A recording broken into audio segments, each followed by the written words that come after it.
ওনার বাবা গণতন্ত্রের কথা বলে প্রতারিত করেছে আমাদেরকে, একবার প্রেসিডেন্ট একবার প্রাইম মিনিস্টার, যারা যুদ্ধ করেছে যারা নেতৃত্ব দিয়েছে তাদের সবাইকে ল্যাংমারি বের করে দিয়েছে। মরহুম তাজউদ্দিন সাহেব, জেনারেল ওসমানী, উনি আইসা থার্ড টাইম আইসা দেশের গুন্ডা ফান্ডা লোকদেরকে দিয়া দেশ চালাইছে।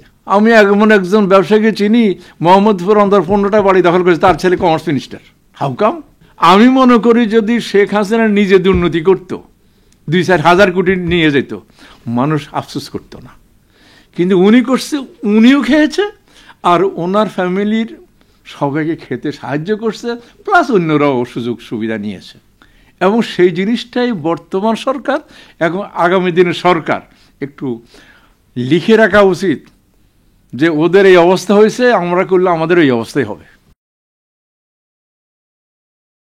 আমি যখন আপনার সঙ্গে কথা বলছি, আজ পর্যন্ত দেশের সার্বিক রাজনৈতিক এবং অর্থনৈতিক অবস্থা আপনার কাছে কেমন মনে হয়? আপনি যদি বলেন যে পতিত সরকারের আমল আর বর্তমান আমল, সেটার উত্তরে বলবো যে আলহামদুলিল্লাহ 100% ভালো। আমি আপনার সামনে কথা বলতে পারতেছি, যেটা আমরা গত 15-17 বছর কখনোই করতে পারিনি। তবে এই সরকারের আমলে সব কিছুই তারা করতে পারছে এমন নয়। কিছু কিছু ক্ষেত্রে তারা যথেষ্ট সাকসেস, কিছু কিছু ক্ষেত্রে একটু স্লো হয়ে গেছে, আর কিছু কিছু ক্ষেত্রে কনফ্লিক্ট অফ ইন্টারেস্ট আছে। এখন যদি বলেন যে কোথায় সাকসেস, সেটা বলবো যে আগে 15 বছর শেষ দিকে তো প্রত্যেক দিনেই এখান থেকে ডলার চলে যেত বাংলাদেশ ব্যাংক থেকে 100 মিলিয়ন, যেটা পৃথিবীর ইতিহাসে বিরল। সেই ঘটনা ঘটেছে এবং এতদিন পরেও তাদের বিচার আজও হয়নি। এবং যারা এটার সাথে জড়িত ছিল তারা কোনো কোনো ক্ষেত্রে এখনো বহাল তবিয়তে আছে। এটা আমাদের দুর্ভাগ্য। তারপর বলবো যে সেই ফুটোটা বন্ধ হয়েছে, আর আমাদের যারা ফরেন কারেন্সি আর্নার, তারা এই দুঃসময়ে দেশকে অনেক সাপোর্ট দিয়েছে। তারা অন্য কোনো পথে না পাঠিয়ে ব্যাংকিং চ্যানেলে দেশে পয়সা পাঠিয়েছে, যার জন্য আমরা ইম্পোর্ট পেমেন্ট করতে পারছি, ধার দেনা দিতে পেরেছি। কোনো কোনো ক্ষেত্রে ধরেন এই ইলেকট্রিসিটি পেমেন্ট দিয়েছে। একবার নিচের দিকে যাওয়ার থেকে বাংলাদেশ ব্যাংক রিজার্ভ একটু উপরের দিকেই সাস্টেন করতে পারতেছে এখনও। এটা ধন্যবাদ দিতে হবে আমাদের যারা সারা পৃথিবীব্যাপী আয় করে দেশে পয়সা পাঠান, প্রবাসীদের।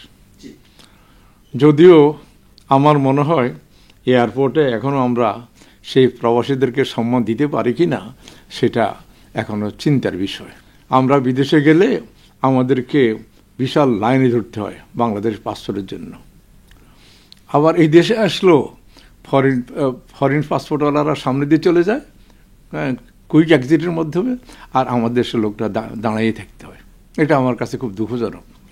যাদের পয়সা দিয়া দেশ চলতেছে, এত আয়োজন চলতেছে।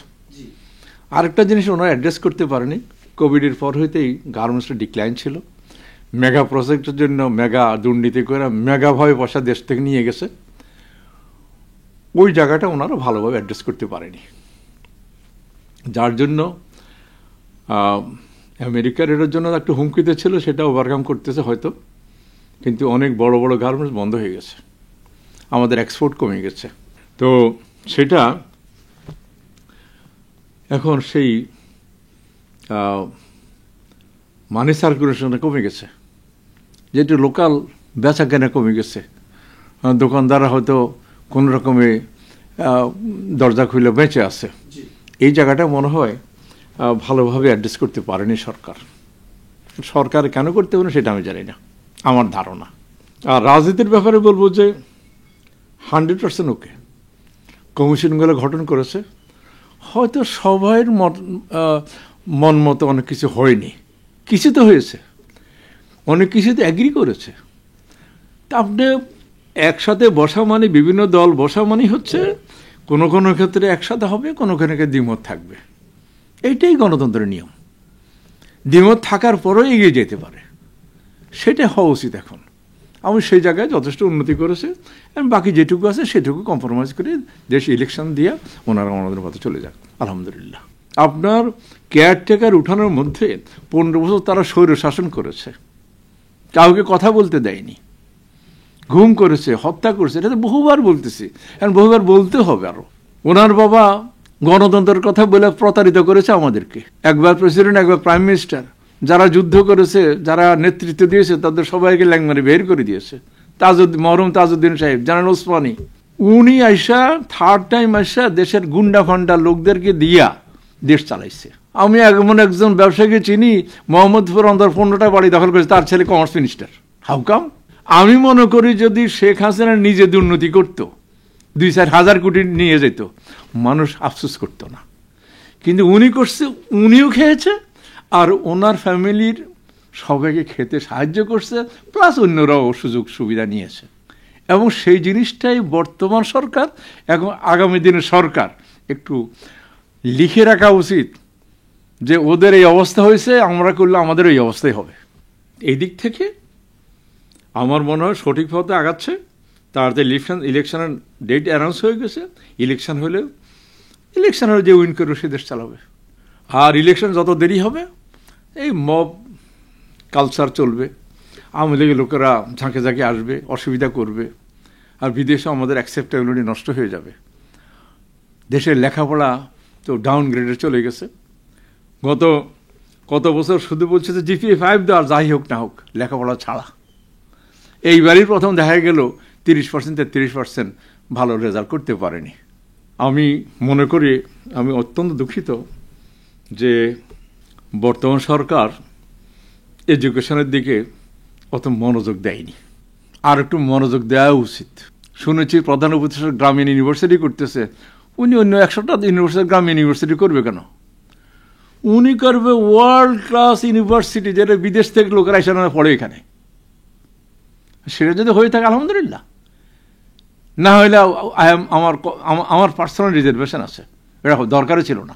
স্যার, বাংলাদেশের এই বর্তমান পরিস্থিতির মধ্যে, এই রাজনৈতিক এই অবস্থার মধ্যে আপনি যা যা তুলে ধরলেন, এই অবস্থার মধ্যে কি এই নির্বাচনে কি PR খুব প্রয়োজন স্যার? আপনার কাছে কি মনে হয়? আমার তো মনে হয় PR এই নির্বাচনে এই মুহূর্তে প্রয়োজন নেই। এই মুহূর্তে মানুষ যেটা বুঝে, ওয়ান ম্যান ওয়ান ভোট, সেটাদের আইসা আস্তে আস্তে এস্টাবলিশ করুক, অ্যান্ড PR জন্য তারা তৈরি হোক। না তো নাই, কোনো কিছু হইতে হইলে তো মানুষের দরকার হলে এরা এসে একটা গণভোট দিবে, গণভোট দিয়ে PR নিয়ে আসেন। সবই এখন হইতে হবে এমন কোনো কথা নেই। এখন হওয়া দরকার তাড়াতাড়ি ইলেকশন, তাড়াতাড়ি পাবলিক রিপ্রেজেন্টেটিভ যারা দেশ চালাবে। ভালো না চালালে তো আবার ইলেকশন হবে, গণভোট হবে। ওইদিকে যান, কম্প্রোমাইজ করেন, দূরদর্শিতার মধ্যে দেশকে চালান। গতকাল কথা চিন্তা করি, আগামী দিন আগে আসেন। শীঘ্রই আপনাদের সঙ্গে দেখা হবে তারেক রহমান বলেছেন। তার মানে উনি দেশে আসছেন, এমনটি উনি জানান দিয়েছেন। ওনার দেশে ফেরার বিষয়ে আপনার মতামত কি?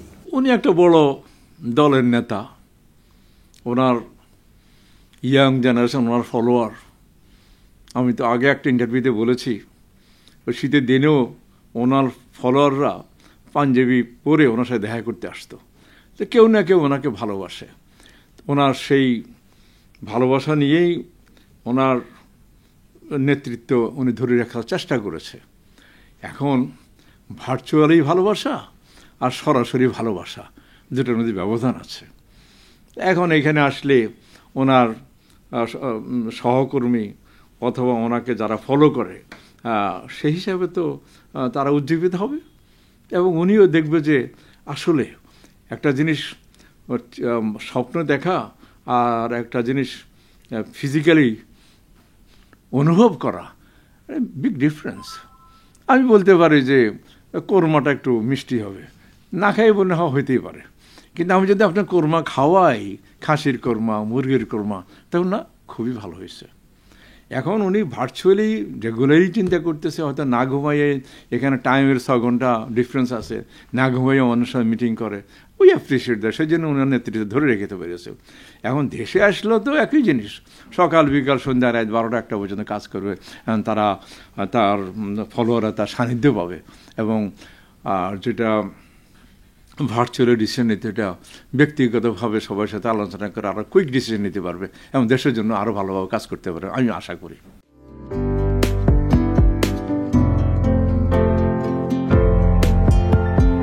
পহেলা জানুয়ারি 2025 ইউটিউব জার্নালিজমের অগ্রদূত changetv.press 6 বছর পেরিয়ে পা রাখল গর্বিত সাথে।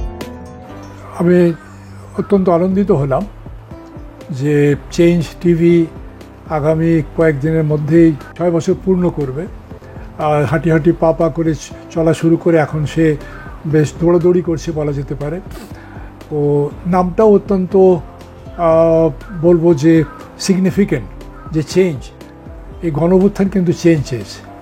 সেই হিসেবে তোমার টেলিভিশনের, তোমার এই চ্যানেলের নামের একটা যথেষ্ট মিল পাওয়া যায়।